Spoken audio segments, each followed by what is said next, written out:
Hello, what's up guys? Samahan nyo kaming mag-shopping sa Tambakan.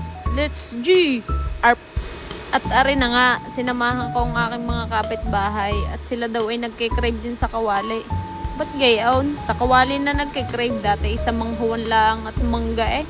Ay sabi ko nga ay medyo malayo-layo rin niya kung aking tatantyahin ay nasa humigit kumulang isang oras din. Eh medyo malayo nga rin nga at mainit din sa puwet. Pero kung gusto nyo pumunta, libre hong magtanong sa akin. Basta kayo wag maselan. Arp.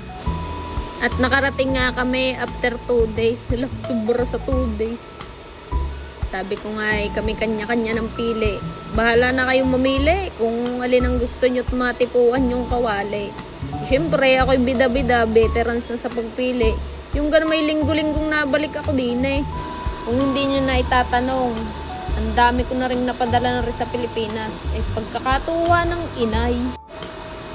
Ari naman na ililinisin nyo lang, bababaro ng mainit na tubig na may asin. Hindi kayo pwedeng-pwede nang mag-adobo. Arp. Guys, per kilo nga pala ang bayad nito. Baka akala nyo libre. Bali, ang 1 kilo ay pumapatak ng 42.50 NT.